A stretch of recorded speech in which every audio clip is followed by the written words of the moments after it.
experience. President Trump and the First Lady encourage you all to visit the memorial before it leaves Washington, D.C. on April 18th. Today, at the Summit of Americas in Lima, Peru, Assistant to the President and Advisor Ivanka Trump oversees Private Investment Corporation, and the acting U.S. Secretary of State announced OPIC's two-time Latin American Women's Initiative, say that fast, which will mobilize $500 million in private capital to invest in projects that empower women in Latin America. This new initiative will break down barriers that limit women's full participation in the economy and reaffirms the Trump administration's commitment to empowering women in Latin America and around the globe. As you all saw, yesterday's confirmation hearing for Secretary of State designee Mike Pompeo went very well. From his years in the Army to his time as a key member of the House Intelligence Committee to his successful tenure as CIA Director, Secretary-designee Pompeo has excelled as one of the nation's key leaders in national security and foreign policy. As a result of Mike Pompeo's leadership, America has been safer, more secure, and more prosperous. There is absolutely no legitimate reason that Secretary-designee Pompeo's confirmation process should not be done in a speedy and bipartisan manner. Even the Washington Post editorial board, hardly a cheerleader for this administration, published an editorial yesterday with a simple, straight-to-the-point headline, "Confirm Mike Pompeo." Democrats and Republicans should do exactly that by coming together and doing what is, without question, the right thing for our country. And with that, I will take your questions. Cecilia. Thank you, Sarah. The president came out swinging today, calling James Comey a liar, a leaker, a slime ball. Is he worried about what he's saying? Not at all. The American people see right through the blatant lies of a self-admitted leaker. This is nothing more than a poorly executed PR stunt by Comey to desperately rehabilitate his tattered reputation and enrich his own bank account by peddling a book that belongs in the bargain bin of the fiction section instead of being remembered as a dedicated servant in the pursuit of justice. Like so many of his other colleagues at the FBI, Comey will be forever known as a disgraced partisan hack that broke his sacred trust with the President of the United States, the dedicated agents of the FBI, and the American people he vowed to faithfully serve. One of the President's greatest achievements will go down as firing Director James Comey. On another topic, quickly, if I may, the Deputy Attorney General was here yesterday. Is the President going to fire Rod Rosenstein? I don't have any announcements at this time. The President's voiced some frustrations, but beyond that, I don't have anything to add. John? Sarah, the President a short time ago issued a pardon of Scooter Libby, the former Vice President's Chief of Staff. There are many people who believe that Scooter Libby was the victim of a special counsel investigation run amok. The recent statements that we have heard from the White House would seem to indicate that you feel much the same thing about the Mueller investigation. Was the President sending some sort of signal to the Mueller investigation or about the Mueller investigation by pardoning Scooter Libby? Not at all. One thing has nothing to do with the other, and every case should be reviewed on their own merits. Pardoning Libby was the right thing to do after the principal witness recanted her testimony. The D.C. Court of Appeals panel unanimously voted to restore Mr. Libby's bar membership after being presented credible evidence in support of his version of events, and it appears that key prosecution witness, Judith Miller, changed her recollection of the events in question. In the statement, the pardoning statement today, the President acknowledges he doesn't know Scooter Libby. What was it that convinced him that Scooter Libby deserved a pardon? The President thought it was the right thing to do. Justin?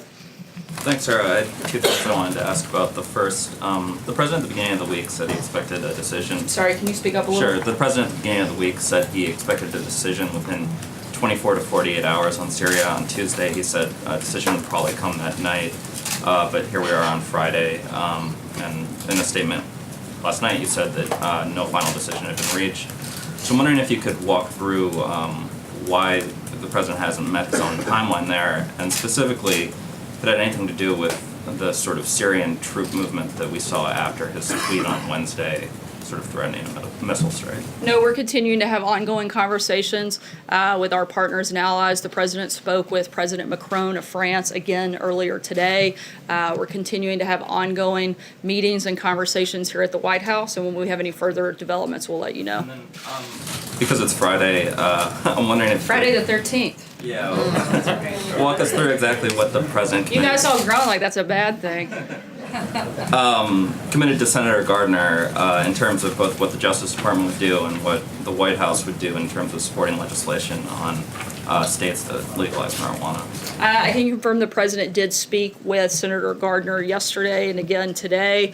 We're always consulting Congress about issues including states' rights, of which the president is a firm believer, and the statement that the senator put out earlier today is accurate. Steve. You mentioned he's spoken to President Macron. How big a coalition does he have for this expected action in Syria? Again, I can't talk about anything that may or may not happen, but I can tell you that the president and a number of individuals within his administration have spoken to a number of our partners and allies at various levels across the world. Is he satisfied now that Syria was responsible for the chemical weapons attack? Yes, we're again confident that both Syria had responsibility in this chemical weapons attack, but we also hold Russia responsible for their failure to stop chemical weapons attacks from taking place. Josh. It was reported today that Michael Cohen, the president's personal attorney, helped negotiate a $1.6 million settlement to a Playboy Playmate. It also emerged today that Michael Cohen is under criminal investigation by the Southern District of New York. Is the president still associated with Michael Cohen? Is he continue to consider Michael Cohen someone he holds in confidence? I know that the president has worked with him as a personal attorney. Beyond that, I don't have anything else to add about the About these relationship. developments? So the president like to say anything about them? Look, the president's been clear that he has a deep concern about the direction the special counsel has taken. The investigation started as Russia collusion, of which there was none. The president has spoken on this topic at length, and I'd refer you back to those comments. What about Michael Cohen's actions, though? Does the president have any concern with those? Again, I would refer you to Michael Cohen's personal attorney. That simply reports right now, but I can't get anything beyond that. Jill? A follow-up on that and then another topic. Is Cohen still the president's personal attorney? I'm not sure, Jill. I'd have to check. And I wanted to ask. I only looks speak like- about White House staff. It looks like Paul Ryan just endorsed Kevin McCarthy for Speaker in an appearance or an interview with Meet the Press. Does the president believe that McCarthy should be the next Speaker? The president has a great relationship with Kevin McCarthy, but in terms of an announcement about who he wants to see as the next speaker, I don't have any announcements on that front. John? The James Comey book, some excerpts came out today. He speaks of the president, writes about the president in very personal terms. Were you surprised by that? But was the president surprised by that? I don't think we're surprised by the fact that James Comey continues to spread false information. The guy's known to be a liar and a leaker, and so there's not a lot about James Comey that we would find to be very surprising. Steve? Just really quickly on the pardon that came out today for Speaker Libby, the president so far in his time in office has issued 3 presidential pardons. One of those was to Joe Arpaio. Is there a commonality in terms of what the president looks for when he pardons individuals? Again, every case should be reviewed on their own merits, and that's what the president has done in each of those. Steve? Sarah, I'm wondering if the administration has reacted with any message to Moscow after officials there today said that the chemical attack in Duma was faked and staged with Britain's direct involvement. Certainly, our intelligence tells us otherwise. I can't go beyond that, but again, we have a very high confidence that Syria was responsible, and once again, Russia's failure to stop them and their continued disaction on this front has been part of the problem. April. Sarah, what part does the president bringing Russia into the Syria equation now cause for the delay in the strike timeline? Again, we are continuing to have ongoing conversations with partners and allies, assess the information, and once a decision's made, we'll let you know. Dave? Thanks, Sarah. The Justice Department Inspector General came out with his long-awaited report this afternoon on former FBI Deputy Director Andrew McCabe, saying that he improperly leaked information about the Clinton Foundation investigation to a reporter and then lied to James Comey about it and under oath to 2 FBI investigators. Do you have a reaction to that, and does that, in your mind, validate the decision to fire McCabe? I haven't seen the full report, but it sounds like 2 peas in the pod with McCabe and Comey. McCabe was fired in disgrace for misconduct and lying about it. Beyond that, I don't have anything at this point. Francesca. Thank you, Sarah. You said that that James Comey was a liar, that he's a leaker, that he made false representations or claims, other than what the president tweeted this morning about lying under oath to Senator Grassley? What exactly has he said that's false or a lie? Comey claimed reopening the Clinton investigation when he did was based on merit. Now he says it was based because of poll numbers. Comey claimed the president told him to stop investigating Flynn after he previously testified that no one told him to stop investigations. He also, even the media has reported that officials have determined that Comey leaked 4 memos, at least 4 that we know about, with classified information. I think it's very clear that Comey has a credibility problem. The other thing is clear, this is one of the few issues in Washington that both Democrats and Republicans agree on. He's been criticized by the legal community for leaking sensitive information, and organizations promoting good government found Comey's leaking grounds for firing. Multiple Democrats, including some of the biggest leaders in the Democrat Party, have also attacked Comey. Minority Leader Pelosi said Comey was maybe not in the right job. Senator Schumer said he was appalled by what Comey did and did not have confidence in him any longer. Senator Bernie Sanders said Comey acted in an outrageous way. Clinton's running mate, Senator Kaine, said Comey is responsible for the lowest moment in the history of the FBI. Even Congresswoman Maxine Waters said Comey has no credibility. The FBI should be independent and not led by a political hack.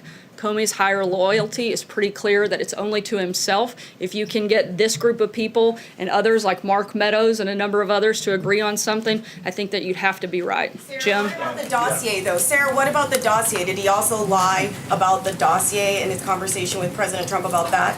The dossier is false opposition research that was funded by the Clinton campaign to attack the president. It was used illegally to justify spying on Americans.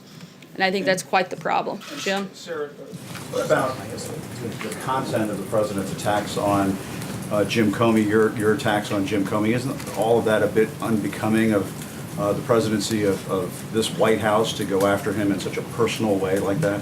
I think a slime ball and a liar and a leaker. I think it's unbecoming for the person that is supposed to be the top law enforcement official in the United States, the person that is supposed to protect the people of this country, to lie and leak classified information, certainly to falsify documents. I think that's a very big problem. And somebody who has created this problem for himself. I didn't encourage Jim Comey to go out and do a PR campaign. Congress has asked Jim Comey to come and testify multiple times, of which he's denied being able to do, yet he found time to sit down with George Stephanopoulos for 5 hours. I think if anybody has created this problem, it's Jim Comey, and he should be the one held responsible. Hey, Sarah, if I can just follow up. Other folks got 2 questions. If I can just ask a second follow-up question because it's Friday. Well, it's Friday, yeah. And you've probably you'd probably get really upset, and I don't need that if I did. Not at all. No, but you've probably seen this tweet. It was a tweet that you posted before the election in 2016 when you're attacking FBI agents because you're under criminal investigation, you're losing. Yeah. What do you make of that now? I mean, isn't the that... rank and file FBI are some of the greatest people in this country. We've repeated that time and time again, and certainly have the full support of this administration. I think that we've been very clear, though, how we feel about some of the leadership at the FBI, particularly James Comey. But when you go after Comey and I did give you 2, Jim. I'm going to keep doesn't that mean you're losing? Following up on that, I mean, one of the themes of Comey's book is the president's, quote, disdain for the rule of law and his continued efforts to publicly undermine federal law enforcement officials. So how would you characterize the president's attitude towards the rule of law and things that he says publicly about many of his top federal law enforcement officials? The president has a great deal of respect for the rule of law, but the president does not have a lot of respect for people whose sole job is to carry out the law, and they leak classified information and they lie to the American public about it. Charlie? Leakers, it's his own attorney general, it's his own deputy attorney general, it's special counsel, it's the FBI, it's judges who make decisions that he doesn't like. I'm sorry, I'm not.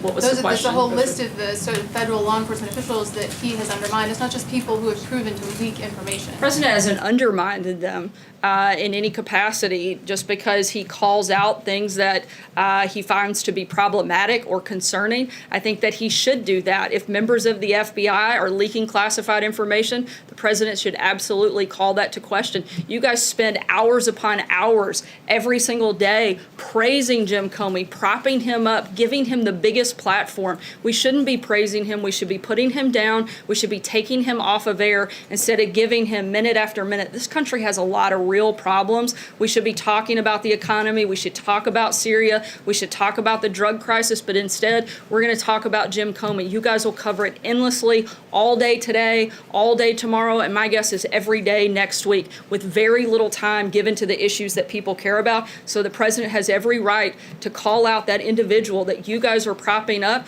and say that there are problems and that we should be concerned about it. Charlie? Sarah? Thank you, Sarah. This morning, James Comey admitted that he didn't tell the president about the political sources. I'm sorry, can you speak up? This morning, James Comey said that he didn't inform the president of the political source of the dossier. Was the president surprised to hear that? Did Director Comey ever tell him about the sourcing of the political dossier against him? I'm not sure about that specific conversation, but I know that it's been documented many times over now that the dossier is false opposition research funded by the Clinton campaign and used to attack the president. I think. Question, because it's Friday. Did the president speak to former Vice President Dick Cheney about the Scooter Libby pardon either before or after? I'm not aware of any conversations on that front. John? Yeah, thank you, Sarah. 3 Republican state senators from Missouri wrote the president yesterday saying that the embattled Governor Eric Greitens should resign from office. He has serious charges of sexual abuse against him, faces impeachment, and refuses to resign. They concluded that as a former Navy SEAL, he would salute and resign if his commander-in-chief asked him to. Did the president receive the letter? What is his response? And will he ask Governor Greitens to step down? I don't have an official response at this time, but certainly something that is very concerning and something that we're taking very seriously, and I'll keep you updated as we have something. Sarah? Thank you, Sarah. So concerning the summit with Prime Minister Abe next week in Florida, does the president plan to push for a bilateral free trade agreement with Japan? I'm not going to get ahead of the president's conversations with Prime Minister Abe, but trade will certainly be something that is discussed, as well as the ongoing conversations around North Korea. Sarah, does the president have another NSC meeting today on Syria? I'm sorry? Will the president be having another NSC meeting today on Syria? There is another national security meeting later this afternoon at the deputies level. Aisha? The pardoning process. It seems like we've had these 3 pardons. They all were somewhat high profile or had gotten media attention. How is the president deciding when to take action on a case? I mean, with Arpaio, he hadn't even been sentenced yet. The Scooter Libby case was very old. So how are you deciding when to take action on these cases? And can a normal person who feels like they've been unjustly convicted, can they get their case to the White House? I mean, there's a Justice Department process, but it seems like the president is taking special interest in certain cases. Again, the president has exercised constitutional authority, and he determines when and how he's going to use that when it comes to the pardon process. He looks at each one individually and makes a decision, and we make that announcement. Nadia? Sarah. Thanks a lot, Sarah. Who are you calling, Brian? I was calling on Nadia, and then I'll go to Brian. Thanks. All right, thank you, Sarah. The OCPW is sending inspectors to Syria. Do you think this is a futile exercise since you already have the evidence that actually they have chemical weapons? Once again, we are confident in the intelligence that we have and in the fact that we know that Syria is responsible for these actions.